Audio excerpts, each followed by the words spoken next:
armas, batallas y hombres que cambiaron el curso de la historia. Esto y mucho más en BELLUMARTIS Historia Militar.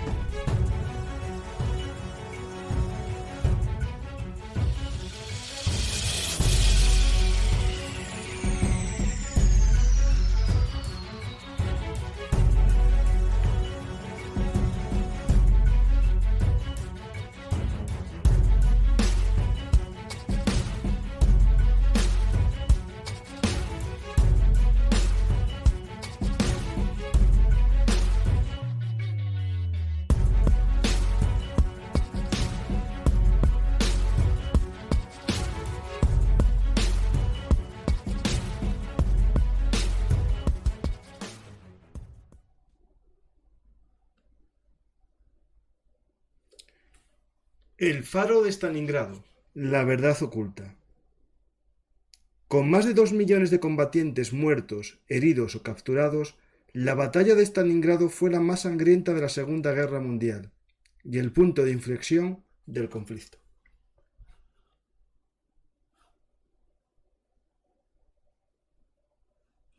Hola amantes de la historia, soy Francisco García Campa y esto es BELLUMARTIS Historia Militar. Hoy vamos a ver El faro de Stalingrado. Para ello contamos con la ayuda de su autor, Iain MacGregor, con el que vamos a hablar en el lenguaje internacional, gracias a un traductor, Fernando, que va a ser el que nos ayude en esta charla con Iain MacGregor, el autor de un libro que intenta mostrarnos la verdad oculta de la batalla de la Segunda Guerra Mundial. Digo la batalla porque con las cifras que se hablan siempre de Stalingrado, es la gran batalla.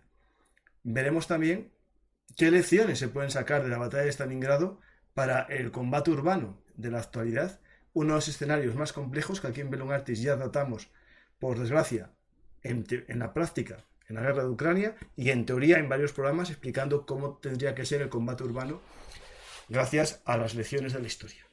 Vamos a ver la luz que alumbra la historia en el faro de Stalingrado.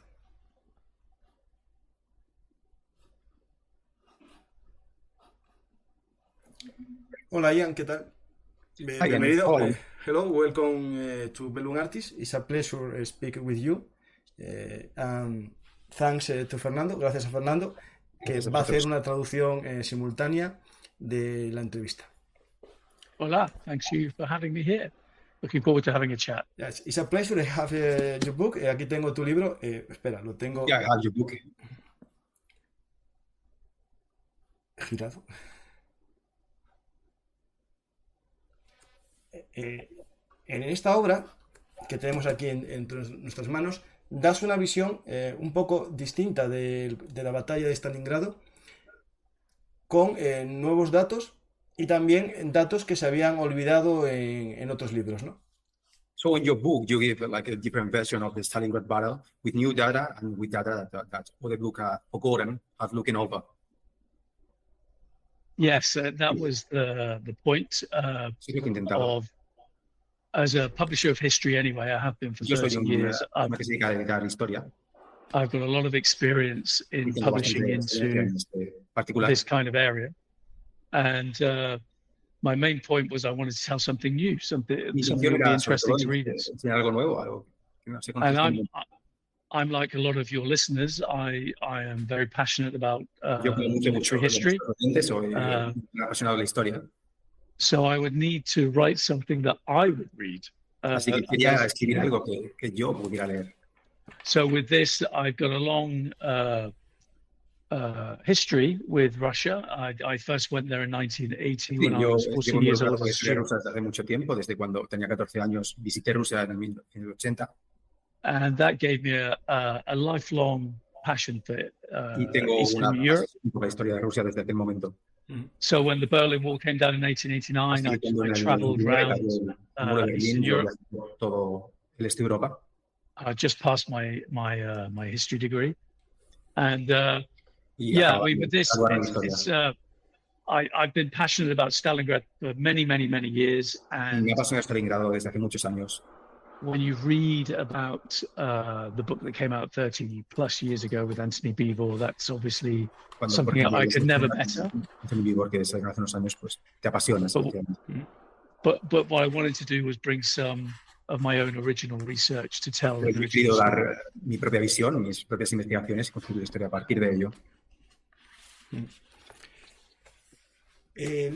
La batalla de Stalingrado, en su momento, al acabar la Segunda Guerra Mundial, para gran parte del mundo fue la batalla, ¿no?, que cambió el curso de la guerra, ¿no? Posteriormente, un poco también por el cine, la cultura popular, parece que es otras operaciones, ¿no?, como Normandía, el desembarco de Normandía, el día D, el eje, ¿no?, el punto de inflexión. Yeah, so at first time when the Battle of Stalingrad was won, everybody knew that it was like the pivotal point of the war. But nowadays it seems like because of the media and the popular media, all the battles such as Normandy or D-Day seem to be like more important. But you're right, that's from a Western perspective. So Sí, una perspectiva occidental. So, for instance, in the UK where I'm from, Por ejemplo, we're rightly proud, but a little bit obsessed Tenemos with our own place in World War II. Por un buen motivo, pero estamos bastante obsesionados también con el tema. So, as you said, Dunkirk, Battle of Britain, D-Day. Ver que la batalla de Gran Bretaña, el día D. But there is a place for what happened on the Eastern Front, because, as a lot of your listeners will know, pero sí se habla de lo que ocurrió en el frente oriental, porque if you know your history of the war, the Germans were primarily defeated on the Eastern Front in terms of massive armies. Historia de la guerra civil. Alemanes fueron derrotados por los soviéticos. And the amount of armored formations, planes, logistics, everything you need to fight a war. Predominantly it was done on. Que emplearon ellos fue descomunal, efectivamente. La caída del muro de Berlín, ¿no?, y la llegada de los archivos o el acceso a los archivos rusos soviéticos supuso un cambio en la percepción de la batalla de Stalingrado, que hasta ese momento se había centrado sobre todo en las crónicas alemanas. So with the fall of the Berlin Wall, Soviet archives were open. Did they change the way in which the Stalingrad battle was seen? Because till that moment was based upon the German chronicles. Yeah. So what the majority of what we know to tell the story was in whatever we could get that Soviet news agencies or historians were allowed to tell us during the Cold War. Se basa en agencias de información soviéticas, reportajes, etc.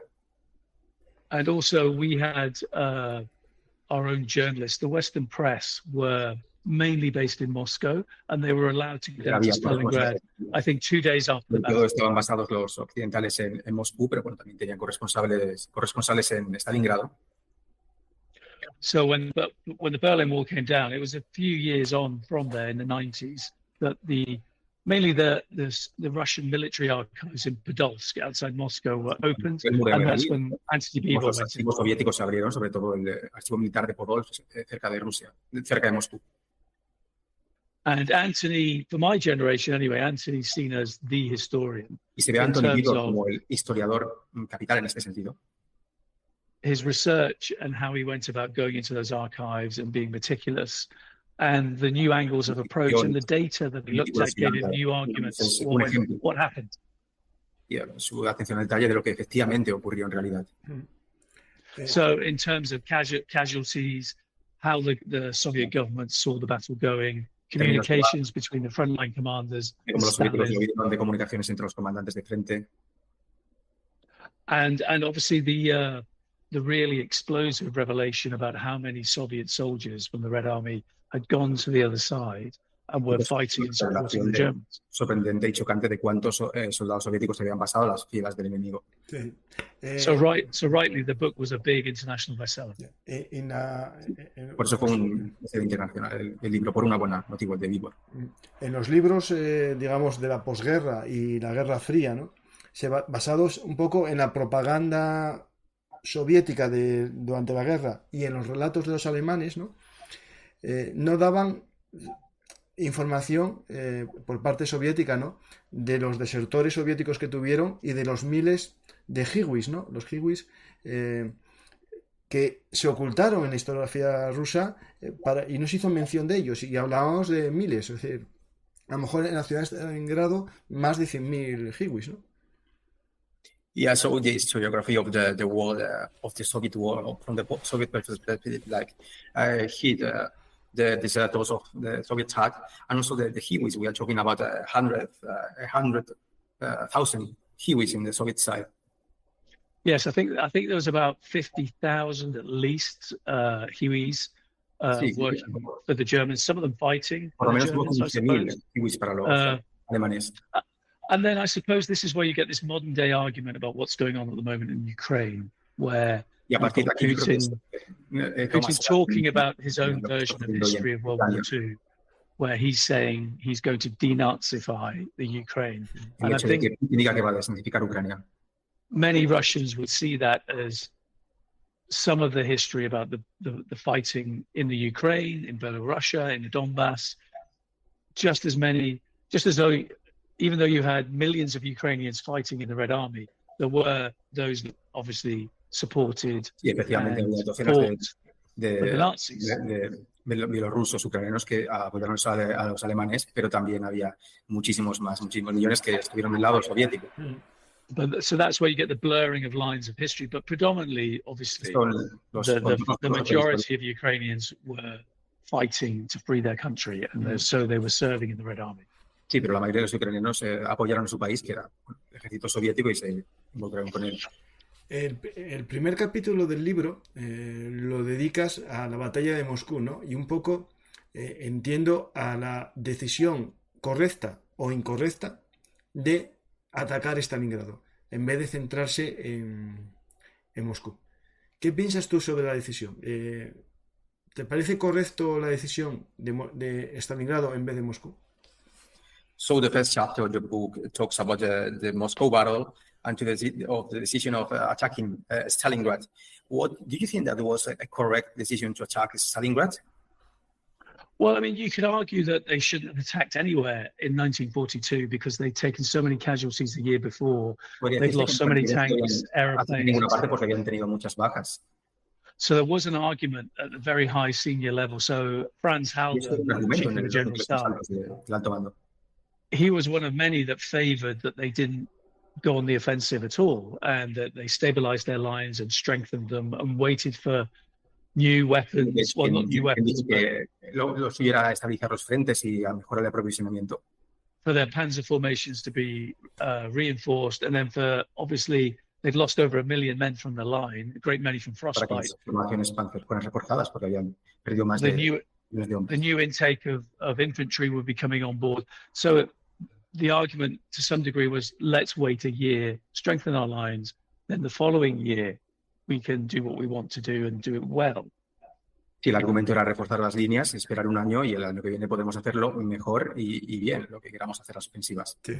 But as it's a UK saying, the elephant in the room was Hitler had declared war on the United States after Japan had bombed Pearl Harbor. So by the start of 42, it is the global conflict it would become. So he knows he's on a shortened timeline that he's got to, if he can't knock out the Soviet Union, defeat them completely, he wants to try and get peace on his terms. Sí, sorry, go on. Sí, el elefante de la habitación es que Hitler había declarado la guerra a Estados Unidos le había declarado la guerra, entonces se había convertido la Segunda Guerra Mundial en un conflicto global.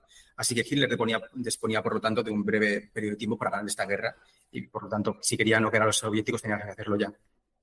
But to do that, you need, if you're going to keep your war machine going, he needs more mineral wealth, he needs more oil. And that's the reason why it was decided we are going to go down into southern Russia and try and capture the oil fields in the Caucasus, in Grozny and Maikop. And his argument to his general staff was, we can't wait a year because we might get stronger in that year, but so will they. And we might as well attack now. Sí, pero para esto tienes que mantener la máquina de guerra en funcionamiento y este era el motivo por el que Hitler se dirigió hacia los campos petrolíferos del sur, en el Cáucaso, en Grozny y Maikop. Y también el argumento que tenía Hitler era que, bueno, si ellos se podían reforzar en este tiempo, también lo podían hacer los soviéticos, por lo tanto lo mejor era atacar en ese instante. So in some ways he's showing common sense, but in other ways he's completely blind to the truth, where he has intelligence reports telling him that the Soviet heavy industry is outproducing the things they need to conduct a war. So obviously T-34 tanks, aeroplanes, bombers, etc., etc. And he's looking at these reports thinking, well, that's impossible. They can't be doing that. It's just, you know, maybe that's his racial indoctrination kicking in, but he just refused to believe it. And he should have believed it. Sí, en cierto sentido, Hitler parece que actúe con sentido común, pero por otro lado es totalmente ciego de la realidad. Tiene informes de la inteligencia soviética que le informan de, digamos, de todos los armamentos y tanques que se están produciendo las industrias y Hitler, tal vez por sus prejuicios raciales, bueno, dice, sea como sea, los vamos a poder ganar de una forma u otra. Sí. Hasta este momento, ¿no? Hasta que, digamos, se hace la operación azul, ¿no? Es el Blue Operation, bueno, el plan azul, bueno, y ataque al Cáucaso. Parece que el ejército alemán, la Wehrmacht, no es imparable y puede llegar fácilmente a Stalingrado, ¿no? ¿Cómo o qué papel tiene, ¿no? Esa orden, ¿no? De ni un paso atrás, la orden 227 o las órdenes de estabilizar el frente que da Stalin y toman Stalingrado como punto de ejemplo, ¿no? Como ejemplo de muestra de ni un paso atrás, ¿no? No sé si fue mucho. Habla un poco más alto, Fernando. Vale. I mean, the Germans seem to be like unstoppable. To which point, like the order of a sign of not step back, did have an effect on elevating the morale of the troops and giving an example to the other troops. Well, yeah, I mean that Order 227, and that was a long order. It's not really an order. It's almost like a political a speech. To inspire the troops, but obviously put fear into them because it's Stalin that's saying this. Sí, la orden 227 es una orden muy larga, más que una orden, es un discurso político para inspirar moral, pero también inspira miedo porque Stalin es una persona que inspira miedo, efectivamente. But the timing is very good because it was towards the end of July, so there've been 4 weeks of really hard fighting where Case Blau had now started, even though the Soviets are retreating and they're being typically blown away by blitzkrieg tactics, because they're surprised, the Germans have amassed enough troops and forces, I should say, capable of breaking their lines in the key places and then flooding in. Sí, pero lo cierto es que la Orden 227 llega en un muy buen momento a finales de julio. Y, digamos, es el momento en el que se lanza la operación azul y es en el momento en el que los soviéticos se están retirando ante las tácticas de blitzkrieg que envía el ejército alemán y los soviéticos se vieron sorprendidos por el hecho de que efectivamente fueran sobrepasados por la gran cantidad de tropas que había conseguido reunir el ejército alemán. So, but the Soviets were putting up a fight. So the Germans, again, like they had done at Barbarossa, they were discovering that the Red Army was, yes, it could be beaten in the field to a degree because the Germans had better tactics, combined arms, aircraft working with artillery, armor, and infantry. They were losing men. They were losing a lot of men. And so Order 227 came at roughly the same time that Hitler was becoming overconfident, thinking, well, they're retreating because this was a semi-new tactic, as in they were trying to save themselves and not be surrounded as they had done the year before. So that's why Stalin issued 227 to say it's all about you've got to follow orders. And it was generally aimed at the officer corps. The officers had to do their duty and lead their men properly. And it would be the punishments mainly towards the officers more than the ordinary soldier if they didn't do their job properly. They had to try and hold the line. Sí, realmente, aunque efectivamente se vio que los alemanes derrotaban a los soviéticos, porque tenían un gran armamento, mejores tácticas, etcétera. Lo que les quedó muy claro a los alemanes es que iban a perder hombres si querían derrotar a los soviéticos. Entonces, la Orden 227 llega en uno de los momentos en el que Hitler se muestra más, tiene más confianza con mal motivo, digamos, se muestra más sobreconfiado. Y entonces, es el momento en el que están rondeando las tropas en Stalingrado, las tropas soviéticas, los alemanes. Y la Orden 227 lo que simplemente te decía era que tenías que seguir las órdenes que te daba Stalin. Y sobre todo se basaba en los oficiales, los castigos a los oficiales que no hacían cumplir las órdenes que se daban en la Orden 227 de mantener el frente, pues eran bastante considerables. But just as Stalin's worried that his troops are melting away, because they're doing that, that encourages Hitler to believe that there's just no more troops, and they've finally broken through, and it makes him, I suppose, overconfident, and that's where you get the army itself is split in two, and that becomes Army Group A, Army Group B, and instead of following the agreed plan of the offensive, where it would be step by step in a sensible way, he splits his army in two, and they both go in completely different directions. So their logistical line, their communication line becomes way overstretched. And equally, if anything happens to the other one, they're not in a position to support each other. And that's where you ultimately get the main weakness of the whole campaign that summer. Sí, digamos, este es el momento en el que las tropas de Stalin se deshacen como un azucarillo, y esto es lo que hace que Hitler se muestre con mayor confianza, porque piensa que ya no hay más tropas por el hecho de que se hayan deshecho. Y por ello, por esta sobreconfianza, lo que hace Hitler es dividir sus ejércitos en el grupo de ejércitos A y el grupo de ejércitos B. Y este no era el plan original. El plan original era mantener un solo ejército. Y, digamos, esta división en dos ejércitos lo que hace es dificultar la logística y los suministros, y lo pone todo mucho más complicado para los alemanes. Una pregunta que depende del libro, ¿no?, que leas, y unos lo dejan claro, otros no, es hasta qué punto la Orden 227 crea los destacamentos de bloqueo. Es decir, ¿existen destacamentos de bloqueo para impedir la retirada de las tropas? ¿O eso era cosa de cada oficial para hacer cumplir la orden que él tenía que hacer cumplir? Es decir, So, till which point the 227 order creates blocking units, or was that in the order itself, or was like an initiative of the officials in order to the order be enforced? Well, there's been a lot of talk about blocking units, as in it makes it sound as if there are these large units that were right behind the front line, and in reality there wasn't. You know, in a typical division of 10,000 men, you would be lucky if you had 150, 200 personnel for the blocking unit for that division. So the disparity in numbers is really great. So what you've got is these blocking units are basically manning critical crossroads and supply routes. And they're there to make sure that there's no these routes aren't being disrupted by stragglers, retreating, that kind of thing. And they did pick a lot up, don't get me wrong, but I think there's been too much made of the blocking units. They were there, but they weren't that big.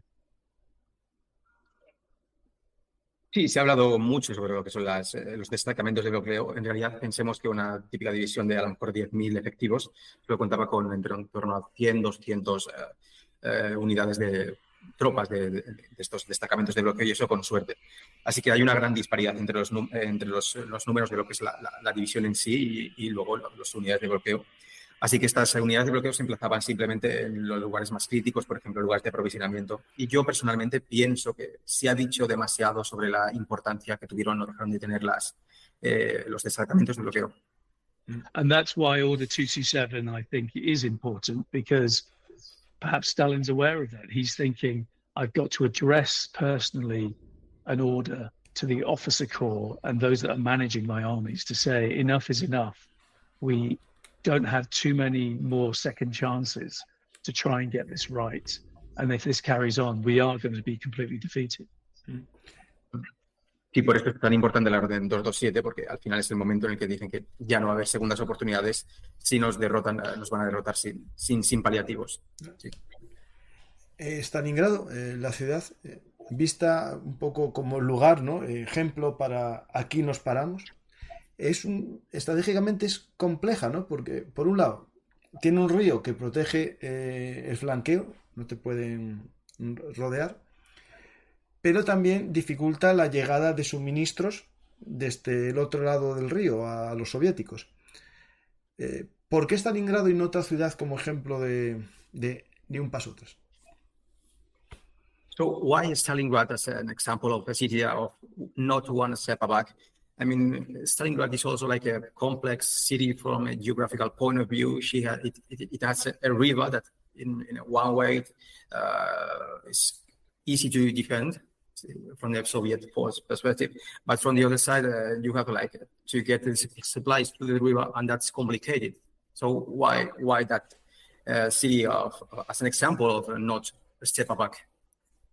Well, because if you're driving east, the original plan was they drive east, they get to Stalingrad, or they get to the Volga, either north or south of Stalingrad.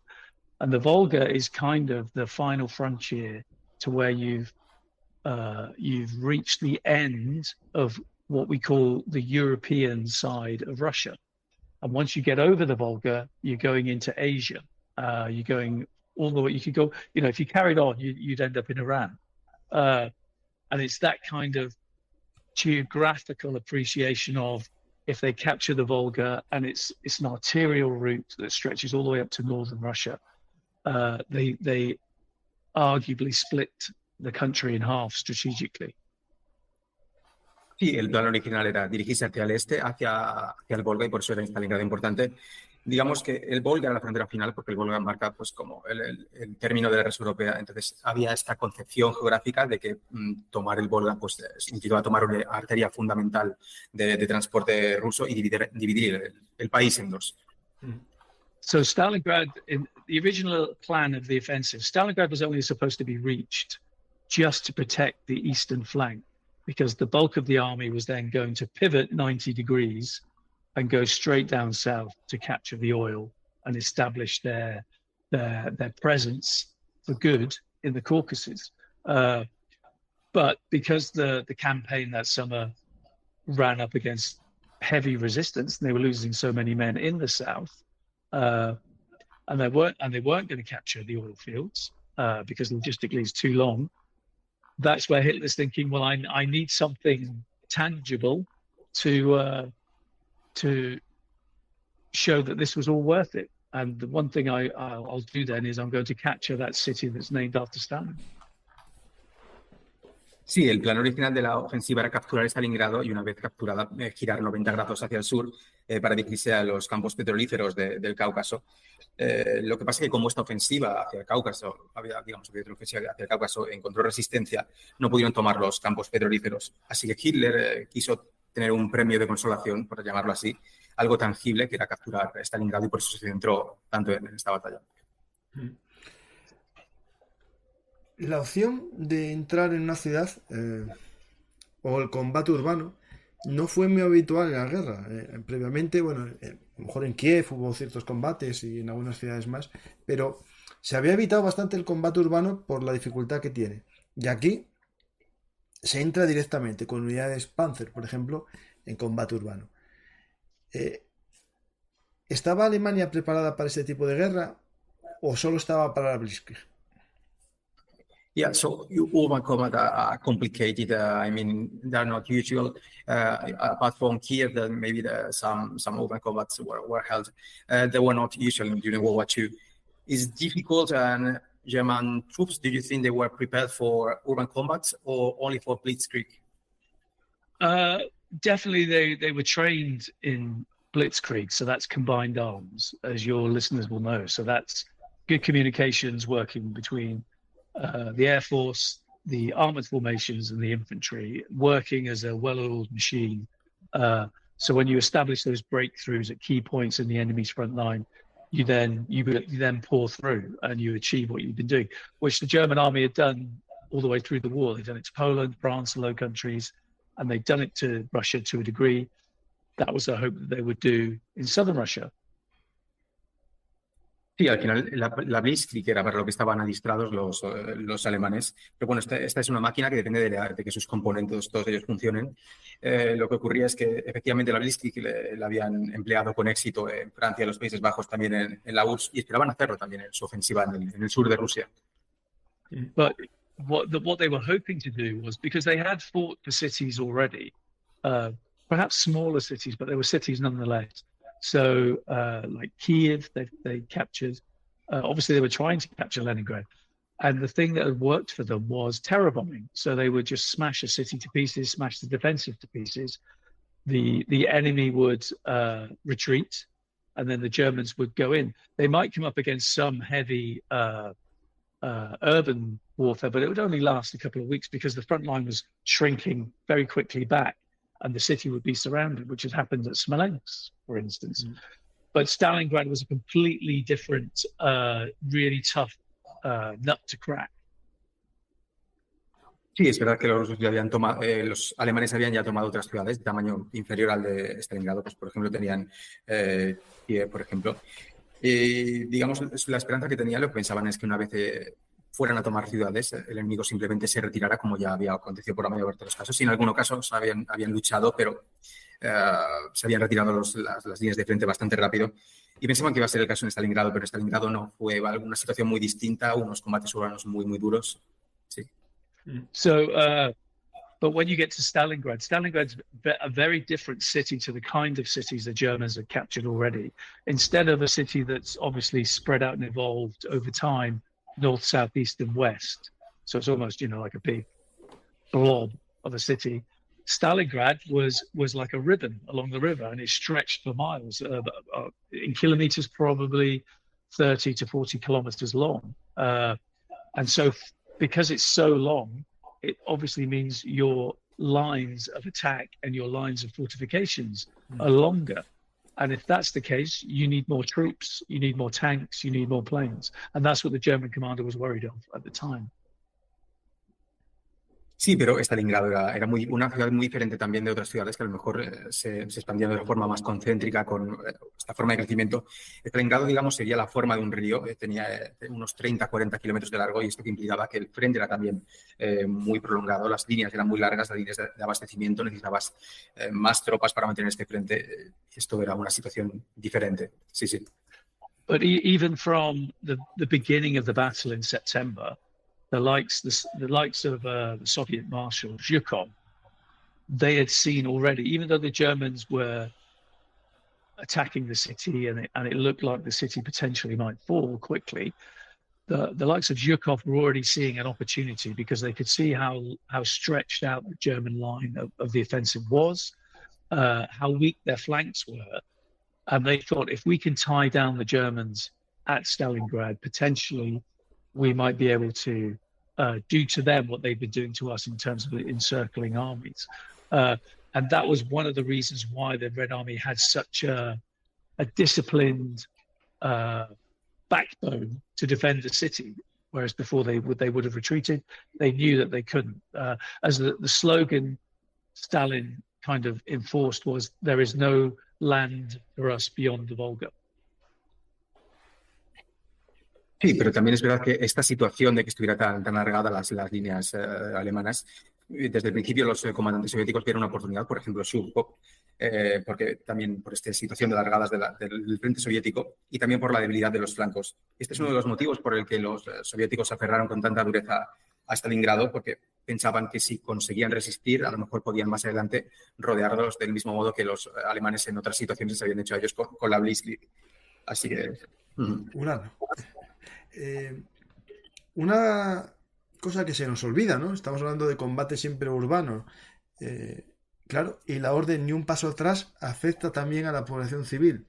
Hubo civiles, ciudadanos, que vivieron entre las ruinas los combates y convivieron tanto con alemanes como con soviéticos. Es decir, esto es algo que para la historia da muchos relatos, ¿no? de estos civiles, muchos niños que combatieron, ¿no? Pero estuvieron en los combates de Stalingrado. Yeah, so they not want to step back also involved like civilians, and there were many civilians that stayed in Stalingrad and coexisted both with Soviets and with the Germans, and that's quite an interesting story because we are talking about children living at war times in an occupied city. Mm-hmm. Yes, so obviously refugees were flooding into Stalingrad as the Germans were approaching. The city's pre-war population was around about 400,000 people, which is obviously it's a big population. So by the time the Germans were there, it swelled to double that, nearly 800,000. A lot of them were being evacuated across the Volga, but there's only so many boats that they could get going back and forward across the Volga, and what took priority was making sure that they were getting soldiers across, they were getting supplies across. So the civilians were taken out. But it did, if you go to the end of the battle, around about 65,000 civilians would die at Stalingrad. And there was roughly only maybe 7,500 survivors by the end that were coming out of the ruined buildings, cellars, sewers, etc. And I'm just amazed that there was that many to survive 5 months of that kind of fighting, where there's over nearly 3 million shells have dropped on the city. Is just 95% of it is destroyed, but there's still over 7,000 survivors. I think is incredible. Sí, en la ciudad de Stalingrado, digamos que en los momentos previos a la invasión alemana había una población de en torno a 800.000 personas. La población normal de Stalingrado era como 400.000, pero bueno, es como que se refugiaron en ella y entonces se dobló la población. También se intentó evacuar a la población de Stalingrado a través del Volga, pero lo que ocurría es que, digamos, lo que tuvo prioridad era la situación de traslado de tropas y de abastecimiento de tropas. Así que sí, en lo que es la batalla de Stalingrado se habla de que murieron en torno a 60.000 civiles. Y algunos sobrevivieron entre las ruinas, lo cual a mí me sorprendió bastante porque estamos hablando que en Stalingrado se tiraron hasta 3 millones de proyectiles y el hecho de que sobrevivieran 7.000 civiles a la batalla de Stalingrado, la verdad que es algo sorprendente. En la batalla, sin entrar a explicar toda la batalla, ¿qué sucesos o qué combates destacarías como más importantes o simbólicos, ¿no? So in the Battle of Stalingrad, which events or battles would you consider to be like the most symbolic or the most iconic?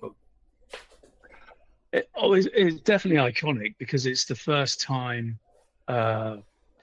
in the Second World War there is such a massive urban battle in a city that goes on for this long, and it turns into what's coined a meat grinder. So, the Russians alone lose well over 1 million dead. And there would be other big urban battles after Stalingrad. So obviously Berlin, for instance, and in the Pacific War, the battle for the Philippines was colossal too, involved hundreds of thousands of troops. But Stalingrad is the biggest one, and it's not just the fight for the city, but it's the Stalingrad front. So you're going, well over 100 kilometers to the north, 100 kilometers to the south, because obviously that's where the Soviets will launch their counterattack. But yeah, I mean, it's the first one in modern warfare, and it takes, I think, the brutality and the violence takes everyone by surprise, but they still do it. I mean, it's very much in terms of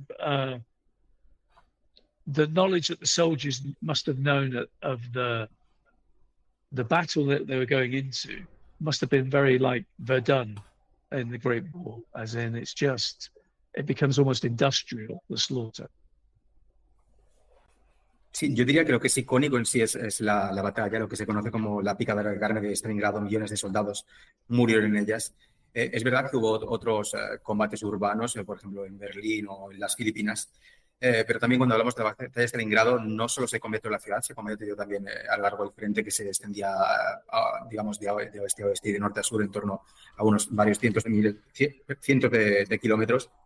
Y lo que llama la atención de Stalingrado es, digamos, la brutalidad con que se produjeron los combates. Esto sí que fue algo bastante nuevo, unas dimensiones casi industriales de matanza. En tu libro hay un capítulo que a mí me interesa mucho, porque yo, dentro de la historia, es la Segunda Guerra Mundial y Roma, ¿no? Mis seguidores saben que escribí un libro sobre Cayo Mario, ¿no?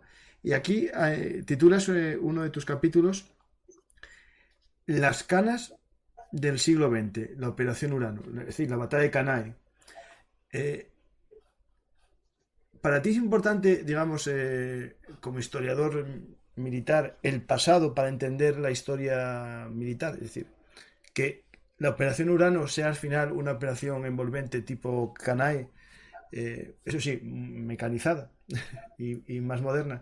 Es decir, el pasado como maestro del presente, ¿no? En este caso de la batalla de Stalingrado. So I am particularly interested in both World War II and Rome. I mean, I've even written a book about Gaius Marius. So for me, the chapter you say like the Uranus Operation Uranus was like the 20th century Canal was something really interesting for me.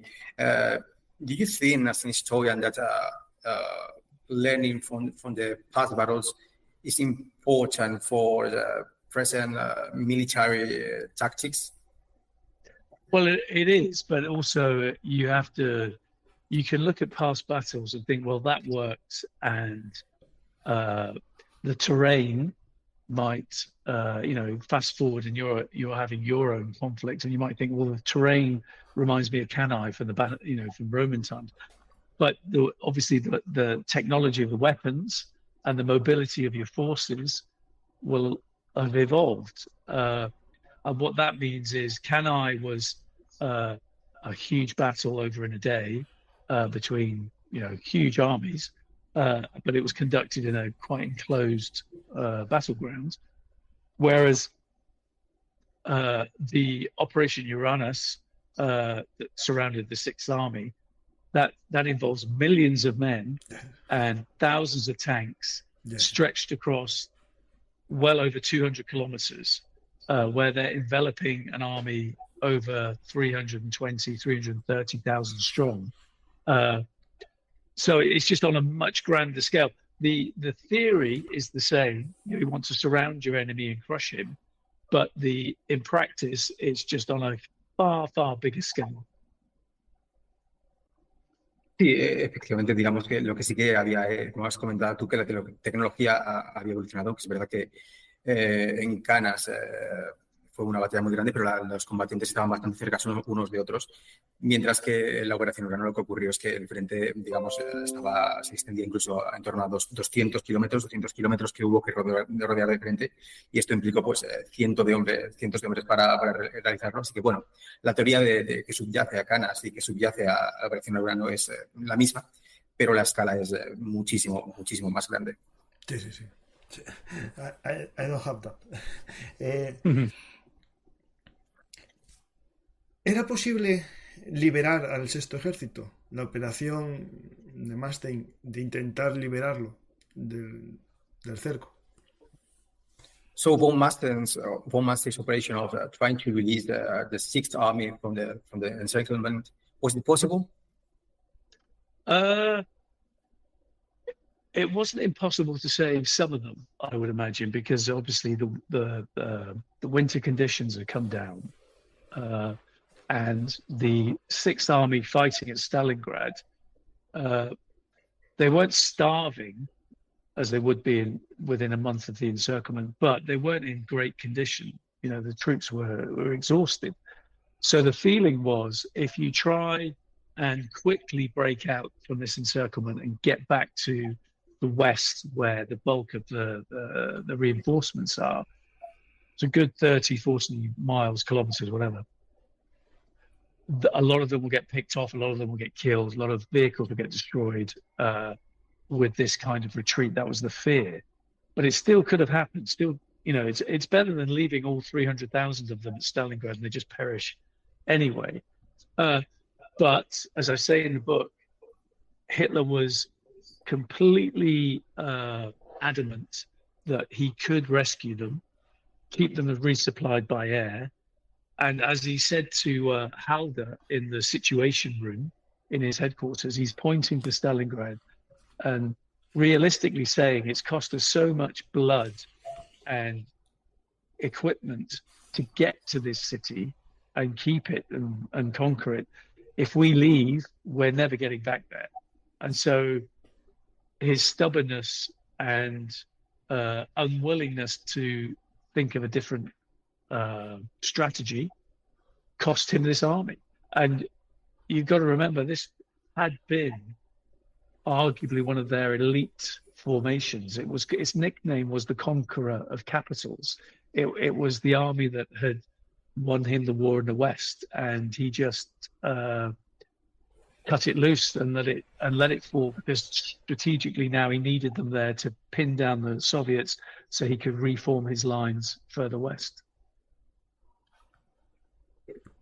No era imposible en todo, también tenemos que tener en cuenta las condiciones invernales que había en ese momento. Los hombres en ese momento pues pasaban gran hambre, estaban exhaustos. Así que, bueno, creían que esta es la situación de los soviéticos, este hambre y sentirse exhaustos. Así que, bueno, si intentaban salir del círculo, pues es posible que consiguieran, a costa de muchas bajas, de muchas derrotas. Pero bueno, eso en cualquier caso hubiera sido mejor que dejar a 300.000 hombres en la ciudad entregados a la muerte, básicamente. Lo que ocurre es que, digamos, Hitler en este momento estaba tenía muy metido en la cabeza el hecho de que, bueno, había costado muchos hombres, muchas tropas esta batalla de Stalingrado, capturar o semicapturar Stalingrado, y que si lo volvían a intentar más adelante no habría una segunda oportunidad, no habría ocasión de hacerlo. Así que tenían que aferrarse a Stalingrado, y esta cabezonería suya lo que hizo es que le costó un ejército, le costó de hecho la élite de su ejército, se la llamaba la conquista, una división que era la conquistadora del Cáucaso y que, digamos, renunció a esta división de élite por su cabezonería, porque la perdió al final de Stalingrado. En tu libro, aparte de la gran batalla y los grandes generales, pones también relatos de soldados, de simples soldados, ¿no? Soldados anónimos, oficiales de rango menor. Es a mí algo que me gusta mucho y que me parece lo más acertado para contar un hecho militar, tanto la micro como la macrohistoria. So in your book, you tell about this choice, not only, also about regular soldiers, common soldiers. For me, it's like really interesting to talk, telling the history based on that kind of view. Yeah, the micro and also the macro history. Mm. Well, ultimately, I wanted to tell a story about the people that are there fighting the battle, frontline commanders, soldiers, etc. But obviously, you still have to place everything in context, and that's why I was doing the macro and the micro, is so the reader understands why these men are here and what they've got to do, whichever side they're on. But that's what interests me as a publisher as well with the books I publish. I'm more interested less about the strategy, and it's more about the human experience, because that's what we all can relate to. I mean, that's what we're relating to when we watch all these clips of films we're seeing about Ukraine. Is you get more involved in the subject if you can see someone very much like yourself and what they're experiencing. Sí, en último término, digamos, esto he hablado de estas experiencias más cercanas de la gente corriente, la gente que estuvo allí es lo que quería hacer, pero bueno, también daba visión, esta es la visión micro, pero también la macro, para que la gente entienda por qué esta gente tuvo esta experiencia en la guerra. También como editor, digamos que esta visión micro es lo que más me ha interesado, porque al final es experiencia humana y, digamos, es algo con lo que podemos todos vernos más o menos, reconocernos en ello. Por ejemplo, la forma en la que la propaganda ucraniana actual se expresa, digamos, diciendo las situaciones que vive un soldado allí en primera línea de frente. Y para finalizar y pasar a las preguntas que haga el público en directo, es la leyenda del faro, ¿no? Why the lighthouse of Stalingrad? Yeah, so why is the title The Lighthouse of Stalingrad? Why was that place named that way? Because I wanted to use that building as a vehicle to tell the story of Stalingrad through the eyes of men who served in just two units opposing each other. And that would act as a metaphor for the whole campaign. You could argue, keep it simple, but it just tells a much more interesting story, I think. Sí, digamos, porque yo quería vertebrar mi relato en torno a un evento particular de la batalla de Stalingrado, que digamos es la toma de la casa de Pavlov y la resistencia, y sobre todo contarlo a partir de dos unidades, centrarlo en dos unidades que participaron en ella y hacer de ello pues como una metáfora de lo que fue el conjunto de la batalla de Stalingrado. So what you've got is I chose two opposing formations. On the German side, the 71st Infantry Division, and on the Soviet side, the 13th Guards Rifle Division, because both these divisions were fighting in the city at the beginning of the battle, in the heart of the city, and they would be there all the way through the campaign to the end of the battle. And they suffered horrendous casualties, which is a metaphor for the battle itself and how many people died and were wounded there. And the lighthouse is a building that was in no man's land between the two units. And it was a ruined building, 4 stories high. Before the war, it was for the party elite. So it had been a place that you would want to live in. It was only 100 yards away from the Volga. But in warfare, it offers you a great vantage point. At the top, you can see for 5 kilometers in any direction, and that's why both sides wanted it, and that's why it had the code name from the Soviets as the lighthouse. Sí, en mi relato entonces me centro en estas dos unidades que digamos, participaron de la batalla de Stalingrado desde el comienzo hasta el final y se involucraron en los combates en el centro de la ciudad. Hablo de la 71 División de Infantería Alemana y la 13ª División de Fusileros de la Guardia Soviética. Estas dos unidades tuvieron unas bajas terribles y yo creo que por eso funcionan como metáfora de lo que fue el conjunto de la batalla de Stalingrado. Lo que es el faro de Stalingrado en sí es lo que más adelante se llamó pues, la casa de Pavlov, y es un edificio situado en tierra de nadie. En lo que es el contexto de la batalla de Stalingrado es un edificio de 4 plantas que se construyó en su momento para la élite del partido y que tenía una muy buena visibilidad desde encima, en torno a 5 kilómetros de lo que había alrededor de ella. Y por este es el motivo por el que lo querían tomar ambos y por el que los soviéticos le dieron el nombre en código de faro de Stalingrado a este edificio en particular. But from a historian's point of view, the really interesting thing, and that's what I found out in the archives, the Russian archives, the house is obviously called Pavlov's house. And that's as famous to a Russian as the Alamo is to an American. It means a lot to them. It symbolizes defense, heroic defense, patriotism, dying for the country, etc., etc. And the legend is that a small band of Red Army soldiers held this huge ruined house for 58 days against a whole German division. And that's why it's like the Alamo. But they held it.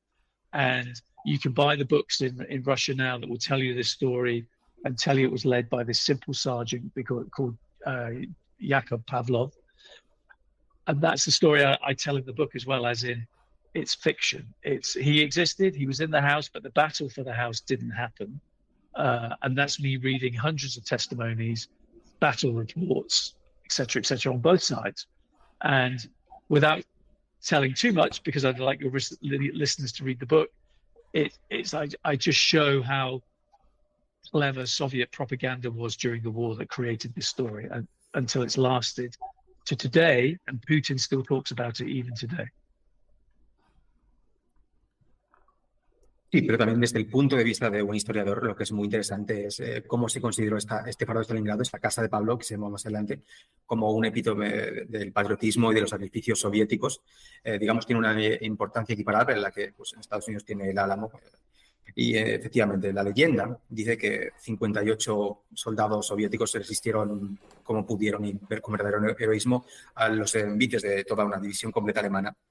Y realmente esta es la historia legendaria que se puede comprar hoy en día pues, en Moscú, pues comprar esta historia como si fuera real, como si legendaria. Pero lo cierto es que esta historia es falsa. Digamos, efectivamente el sargento Pavlov, digamos, estuvo involucrado en lo que son los combates pues, por esta casa, pero es ficción el hecho de que se produjeron grandes combates allí. Esto no ocurrió y digamos, la creación de la leyenda de la casa de Stalingrado se debe a la propaganda soviética, y una propaganda que, digamos, llega hasta el día de hoy, que la sigue utilizando pues, Vladimir Putin. Voy a hablar un poco de presente, ya que hablas de Vladimir Putin. Durante mucho tiempo, la ciudad de Bakhmut se asimila en la mentalidad, ¿no? Colectiva a Stalingrado. Yo bromeé, o no bromeé, bueno, hablé muchas veces, ¿no? De la posibilidad de un mini Urano, ¿no? A mini Uranus operation to liberate Bakhmut. You can think is similar the Bakhmut situation and Stalingrad. I'm really scared. Well, yeah, but it's the same kind of tactics that you would probably see. Urban combat as now we've seen it in various wars in the 20th century after the Second World War. Whether you were, I mean, you know history. If you look at Hue in Vietnam, the Tet Offensive in '68, that's huge urban combat in a city that's totally destroyed with lots of casualties on both sides. If you look at any of the enormous fighting you've seen in, for instance, in the Middle East, it's the same. It's once you get into this close quarter combat where you've got huge, powerful weapons, you're going to get this kind of meat grinder. And as you say with Ukraine, definitely, it's the Russians have been drawn in to try and take these key cities on the eastern side of the Ukraine and the Donbass. And it's very similar type fighting. It's very similar type photographs that you see. The damage is the same. The casualties are the same within relativity. And that's what I write about. I've written several articles for the press in the US and the UK and in Germany talking about this, as in it's very similar. And you would think that they would look at Stalingrad and learn from their mistakes, but they haven't. Sí, desde luego el mismo tipo de tácticas están involucradas. Es el combate urbano que también pues, se produjo diversas veces a lo largo de la historia después de Stalingrado, por ejemplo en Vietnam en 1968. En Oriente Medio lo que ocurre es que también, pues, efectivamente, cuando uno se mete en estos barrios en los que, digamos, todo está muy cerca, se produce este tipo de enfrentamiento que es una picadura de carne. Y los rusos, al intentar, en su táctica de intentar aferrarse a las ciudades principales más importantes del Donbass, del este de Ucrania, digamos que están sufriendo el mismo tipo de daños y de bajas que sufrieron en su momento los alemanes.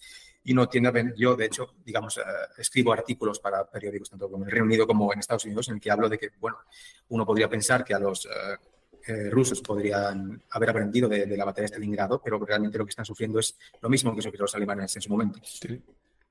But what I would say is it's role reversal, isn't it? Because in the Second World War at Stalingrad, the Soviets were the heroic defenders, the Germans were the remorseless invaders, and it was the West with Lend-Lease that was supplying the Soviets with all the things they needed in terms of oil, armaments, trucks, to carry on the fight. Whereas now we're in the Ukraine, the Russians are the remorseless invaders, the Ukrainians are the heroic defenders, and again, it's the West that's supplying the defenders with everything they need other than nuclear weapons to carry on the fight. Sí, pero lo que ocurre es que hoy en día están los roles invertidos respecto de lo que ocurrió en Stalingrado. En Stalingrado el heroico defensor eran los rusos, que se defendían del invasor, que eran los alemanes, y que recibían el apoyo de los aliados, tanto a nivel de provisionamiento de vituallas como a nivel de provisionamiento de armas. Y esto es lo que está ocurriendo hoy en Ucrania, pero al revés. El invasor es Rusia, es Ucrania quien es el heroico defensor, y los occidentales es quien provee a Ucrania todo lo que necesita para defenderse, excepto de armas nucleares. Pues now I will ask you the question for the people, for the viewers, okay?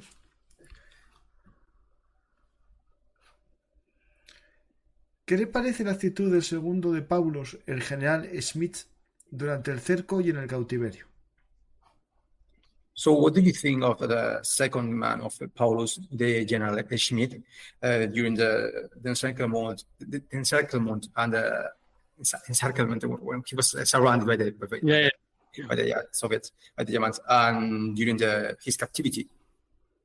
Well, I was going to say that it's hard sometimes to really analyze someone's character and their performance in a battle like this, because you have to remember that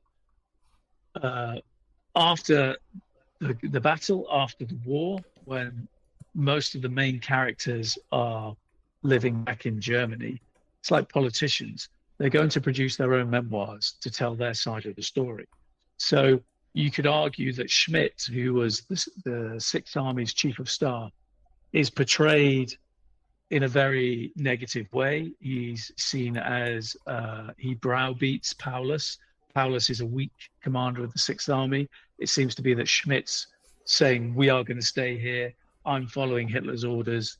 You're going to do as you're told. And almost as if Schmidt's giving him some kind of steel in his spine to carry this through. And obviously, in some ways, you can argue that's true.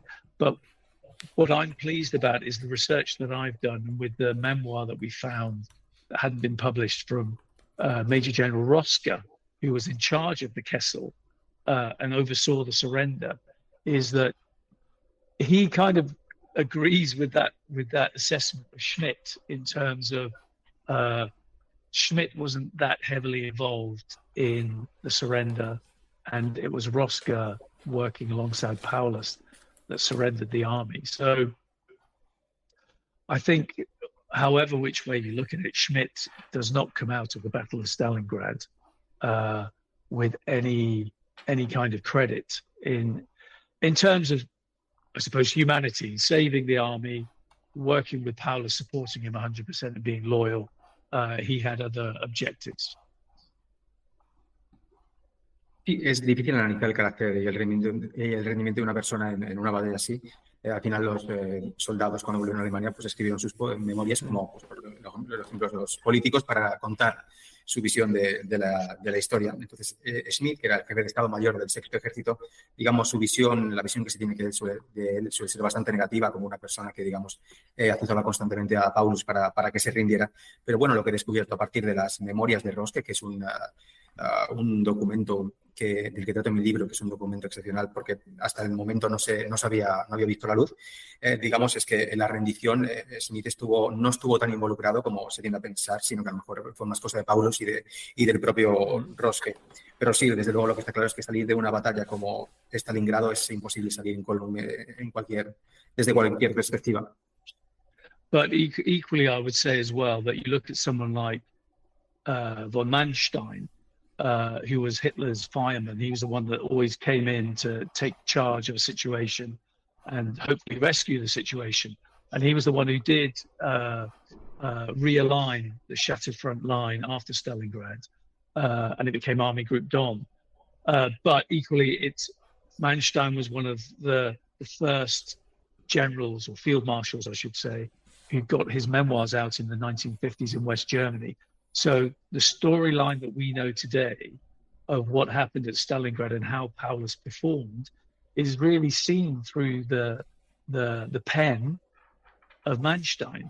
And I'm not going to go into too much detail. Your listeners should read a lot of these books, but you understand that Manstein pretty much hung Paulus out to dry with his memoirs, and that established the storyline that we see today. Y bueno, pero también lo que tenemos que tener en cuenta es que mucha de la forma en la que vemos lo que ocurrió en Stalingrado es a partir de las memorias de Manstein, que bueno, son de las primeras en publicarse en 1945, y estas memorias tratan muy mal lo que es la figura de Paulus, sí, todo lo que es la rendición. Vamos a más preguntas. Hablando de Manstein, hay una teoría que dice que von Manstein no quería salvar al Sexto Ejército, sino más bien sus panzers. ¿Podría ser factible esta teoría? So there's a theory saying that von Manstein didn't want to save the Sixth Army, but rather his tanks. Well, is that theory plausible?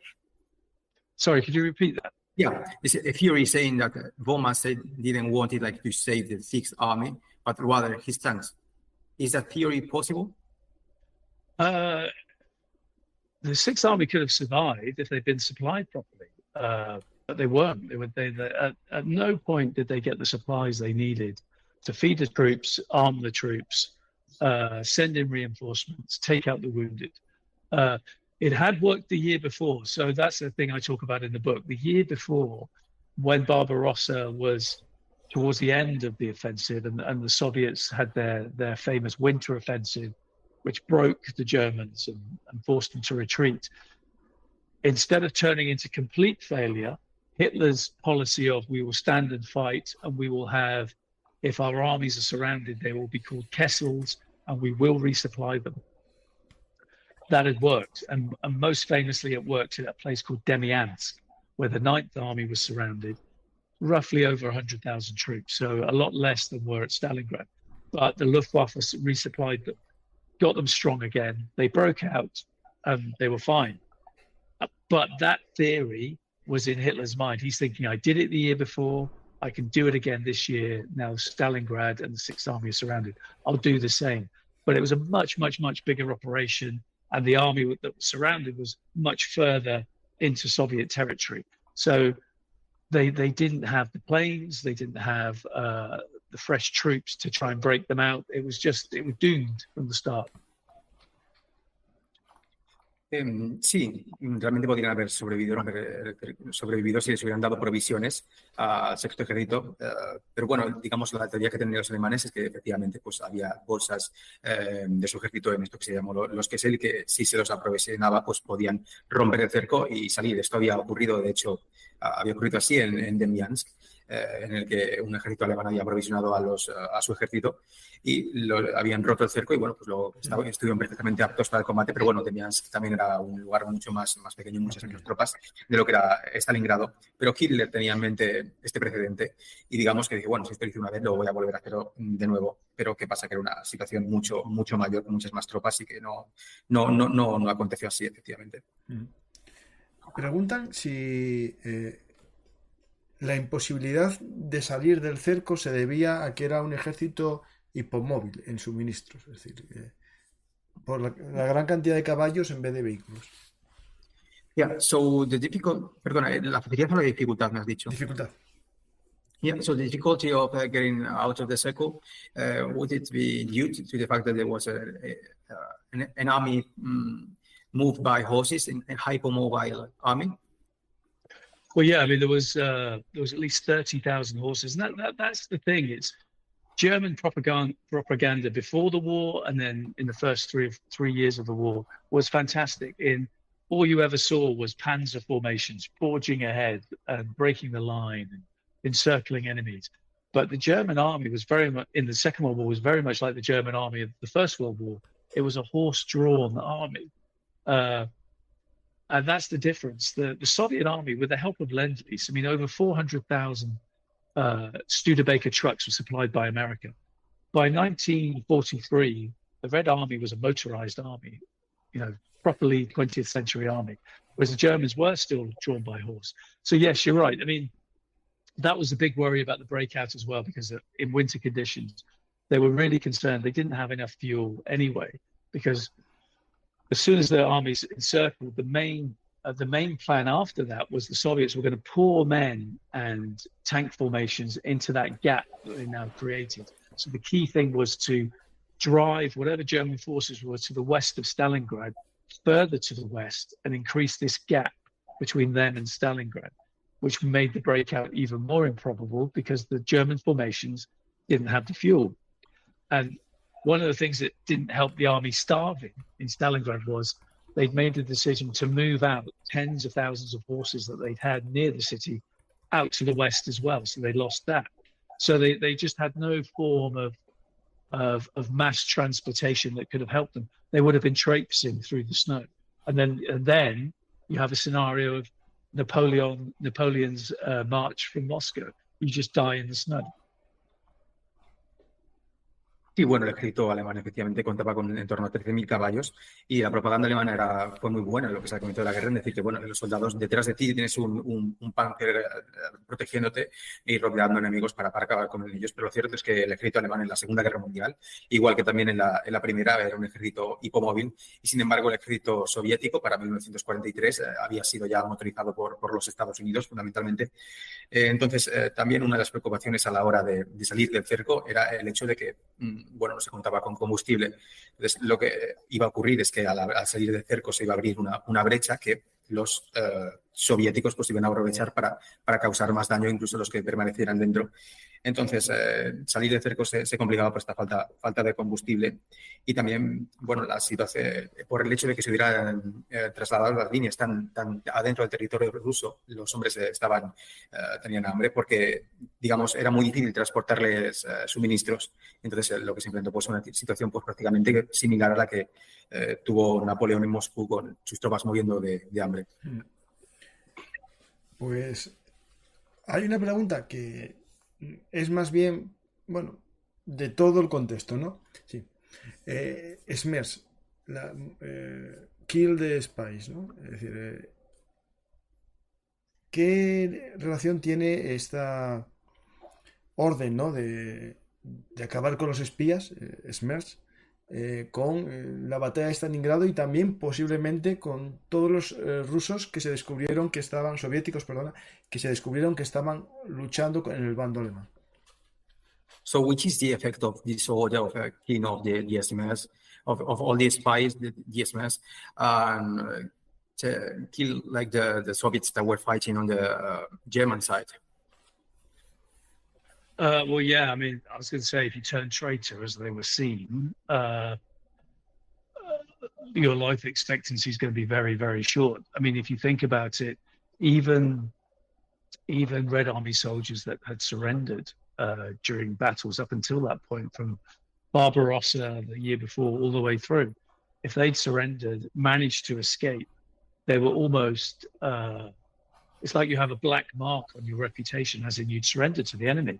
So there must be something wrong with you. And a lot of them ended up in prison. And in some cases they were shot, but mainly they were persecuted. So for Hiwis that had actively served the Germans, their life expectancy would have been not great. If they weren't shot on the spot, they would have been taken to slave labor camps and just worked to death. Sí, tenemos que tener en cuenta que incluso los miembros del Ejército Rojo que se habían rendido en combate y que de alguna forma luego conseguían escapar, pues digamos, se los trataba muy mal porque se consideraba pues que se habían rendido y que algo debía ocurrir con ellos y por lo tanto muchos de ellos acabaron en prisión, fusilados. La verdad, la mayoría, digamos, se los persiguió efectivamente. Y luego otro caso es el de los kiwis, que bueno, que son las personas que colaboraron activamente con los alemanes, que digamos que no enseguida se los fusilaba prácticamente al instante o se los llevaba a un campo para morir de hambre. Thanks, Iain. It's a pleasure to speak with you. I hope you enjoy in Spain, but it's a pain for me live in a little town, in Madrid, to speak with you face to face. Sorry, thank you for having me. No, your English is fantastic. It's better than my Spanish, but no, I've really enjoyed it. I've been here for 3 days doing interviews and talking to journalists. It's been really good, and it's just so. As a writer, it's fantastic to see that there's so much interest in the subject and in my book. Yes, we have 40,000 followers in YouTube. All love the history. Is fantastic. Recomiendo el libro El Faro de Stalingrado. Para los que os gusta la Segunda Guerra Mundial, tenéis otro libro más que consultar.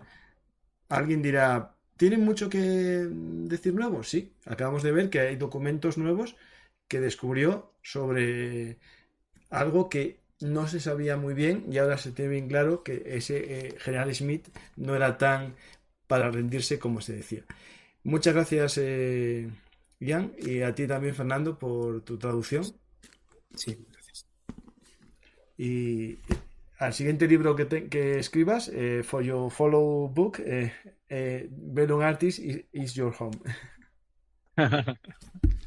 Gracias. Thanks. If you want, say something to the follower, ¿cómo se dice despedida? To say goodbye, yes. You want to say goodbye to the followers? Oh yeah, thank you everyone for listening, and I hope you enjoyed the book if you buy it. And you can find me online if you want to read any articles or any interviews I've done on YouTube. Iain MacGregor. It's easy to to look. You have a Twitter or something? Yeah. It's at Iain _ MacGregor 1. Okay, thanks. I look, but I don't find you because okay. Well, there is a Fernando lot of, yes, will be able to show you. Yes, now I will follow you. Thanks to everyone, and you love history is your site. Gracias a todos. Espero que os haya gustado esta entrevista. Y esto es BELLUMARTIS, vuestra casa, vuestro lugar de encuentro para aprender historia y también, como ya sabéis, actualidad. El Faro de Stalingrado, un nuevo libro que os recomiendo para conocer la batalla más decisiva, por lo menos urbana, de la Segunda Guerra Mundial. Gracias y hasta la próxima historia hablada aquí en BELLUMARTIS.